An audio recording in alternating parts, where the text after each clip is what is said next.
அன்பானவர்களே, அன்பு வணக்கங்கள். இறந்தவர்கள் மீண்டும் அதே வீட்டில் வந்து பிறப்பார்களா என்று ஒரு அன்பர் கேள்வி கேட்டிருக்கிறார். இறந்தவர் மீண்டும் அதே வீட்டில் வந்து பிறக்க வாய்ப்புகள் இருக்கிறது. இது பல்வேறு ஆராய்ச்சிகள் மூலமாக தெரிய வருகின்ற உண்மை. ஒரு குடும்பத்தில் வாழ்ந்து வருகின்ற ஒருவர் தாயாக, தந்தையாக, கணவனாக, மனைவியாக, ஏதோ ஒரு உறவில் அந்த குடும்பத்தில் வாழ்ந்து வரும் பொழுது அந்த குடும்பத்தில் இருக்கின்ற மற்ற உறுப்பினர்கள் மீது அளவுக்கு அதிகமான அன்பையும் அளவுக்கு அதிகமான பாசத்தையும் அரவணைப்பையும் அவர்கள் செலுத்தி அவர்களோடு ஒரு சந்தோஷமான சூழ்நிலையில் வாழ்ந்து வந்திருப்பார்களேயானால் உயிர் போகின்ற கடைசி காலங்களில் மட்டுமல்ல, வாழும் பொழுதே கூட அவர்கள் பலமுறை நான் இறந்து போனால் மறுபடியும் இதே குடும்பத்தில் வந்து நான் பிறக்க வேண்டும், உங்களோடு நான் வாழ வேண்டும், இந்த குடும்பத்தில் எனக்கு கிடைத்த, உங்களால் எனக்கு கிடைத்த சந்தோஷம், இன்பம், மகிழ்ச்சி, ஆனந்தம் வேறு குடும்பத்தில் போய் பிறந்தால் கிடைக்காது.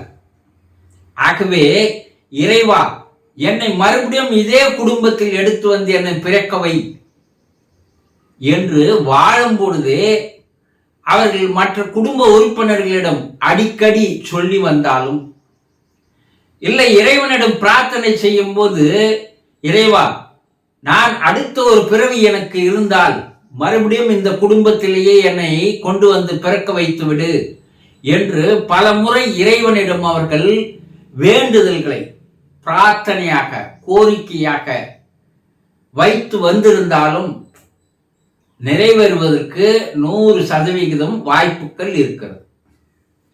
எப்படி என்றால், ஒருவர் ஒரு எண்ணத்தை தொடர்ந்து எண்ணிக்கொண்டே இருந்தால் அந்த எண்ணமானது ஆழமாக அவருடைய ஆழ் மனதிலே போய் வலுவாக பதிவாக்கி விடுகிறது. அழிக்க முடியாத வண்ணம், அழிந்து போகாத நிலையில் அவருடைய அந்த எண்ணம் பதிவாகிவிட்டால், சூப்பர் கான்சியஸ் மைண்ட் என்று சொல்லக்கூடிய அந்த மனதிலே பதிவாகுகின்ற எண்ணங்கள் அடுத்த பிறப்பிலும் செயலுக்கு வருகிறது என்று இன்றைய மனவியல் ஆராய்ச்சியாளர்கள் கண்டுபிடித்திருக்கிறார்கள். இப்போ ஒருவர் வாழும் பொழுது எதை பற்றி அதிகமாக நினைத்துக் கொண்டிருக்கிறாரோ அது அவருடைய மனதிலே பதிவாக்கி விடுகிறது. அப்படி பதிவாகி அந்த எண்ணம் அடுத்த பிறப்பில் அது செயலுக்கு வருகிறது.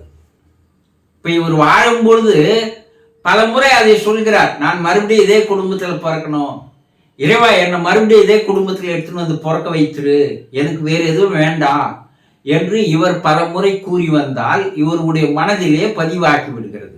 இது ஒன்று. இரண்டாவது, இறந்த பிற்பாடு, அவர் இறந்த பிற்பாடு அந்த குடும்ப உறுப்பினர்கள் இறைவனிடம் பிரார்த்தனை செய்யும் போது, இறைவா அவரை மறுபடியும் என்னுடைய குடும்பத்தில் கொண்டு வந்து பிறக்கவை, நான் அவரால் அளவுக்கு அதிகமான சந்தோஷத்தை, ஆனந்தத்தை, மகிழ்ச்சியை, இன்பத்தை அனுபவித்தேன், அவை இல்லை என்றால் எங்களால் இருக்க முடியாத அந்த நிலைக்கு எங்களுடைய பந்த பாச உறவு, அன்பினுடைய அதிக வெளிப்பாடு இருந்தது. ஆகவே எங்களை அன்பால் அவர் பார்த்துக் கொள்வார், இறைவா மறுபடியும் அவரை கொண்டு வந்து என்னுடைய குடும்பத்தில் பிறக்கவை என்று அந்த குடும்ப உறுப்பினர்கள் பிரார்த்தனை செய்தால் அந்த பிரார்த்தனையை கூட நிறைவேறுகிறது. இறந்து போகிறவர் இறப்பதற்கு முன் அந்த ஆசையை கொண்டிருந்தாலும் இறந்த பிற்பாடு அந்த குடும்ப உறுப்பினர்கள் அந்த பிரார்த்தனையின் மூலமாக இறைவனிடம் அவர் மறுபடியும் பிறக்க வேண்டும் என்று கேட்டுக்கொண்டாலும் ஒன்றாக செயல்படும் போது, இரு மன அலைகள் ஒன்றான வரிசையில் வரும்பொழுது அவர் மறுபடியும் அதே குடும்பத்தில் வந்து தந்தையாக இருந்தால் மகளுக்கு பிள்ளையாக, தாயாக இருந்தால் அதே போல மகனுக்கு பெண்ணாக இப்படி வந்து பிறக்கிறார்கள். அப்படி பிறந்தவர்களுடைய அங்க அடையாளங்கள் இறந்தவருடைய அங்க அடையாளங்களோடு ஒத்து போகிறது என்று இன்றைய ஆராய்ச்சிகள் தெளிவாக கண்டுபிடித்து கூறியிருக்கிறது. அப்ப என்ன, இறந்தவர்கள் மறுபடியும் அதே குடும்பத்தில் வந்து பிறப்பதற்கு வாய்ப்புகள், சாத்தியக்கூறுகள் அதிகம் இருக்கிறது என்பது தெரிய வருகிறது. இந்த 2 அலைன்மெண்ட் ஒன்னா இருந்தால் நிச்சயமாக பிறப்பார்கள். புரிந்து கொண்டீர்களா? சந்தோஷம்.